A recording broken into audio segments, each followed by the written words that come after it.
ആയിട്ട് 4 പോയിന്റ് സെൻട്രലായിട്ട് ഒരു പോയിന്റ് കാണുന്നുണ്ട്. ആ പോയിന്റ് പറയുന്ന പേരാണ് യൂണിറ്റ് പോയിന്റ്. എന്താണ് യൂണിറ്റ് പോയിന്റ്? യൂണിറ്റ് പ്ലേസ് എന്ന് വെച്ചാൽ എന്താണ്? യൂണിറ്റ് പ്ലേസ് എന്ന് വെച്ചാൽ എന്താണ്?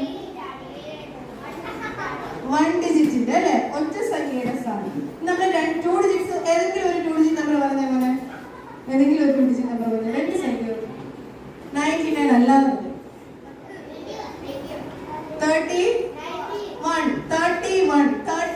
എന്ന നമ്പറില് 1 ഏത് സ്ഥാനത്താ? വൺസിന്റെ അല്ലെ, വൺസ് പ്ലേസിലാണ്, അല്ലെങ്കിൽ യൂണിറ്റ് പ്ലേസ് എന്ന് പറയും. വൺസ് പ്ലേസ് എന്ന് മാത്രമല്ല നമ്മൾ പറയുന്നത്, യൂണിറ്റ് പ്ലേസ് എന്ന് പറയും. Ones place, unit place. Unit പ്ലേസിലെ നമ്പർ ആണ് 1. അങ്ങനെയാണെങ്കിൽ 3യുടെ സ്ഥാനം എത്രയാണ്?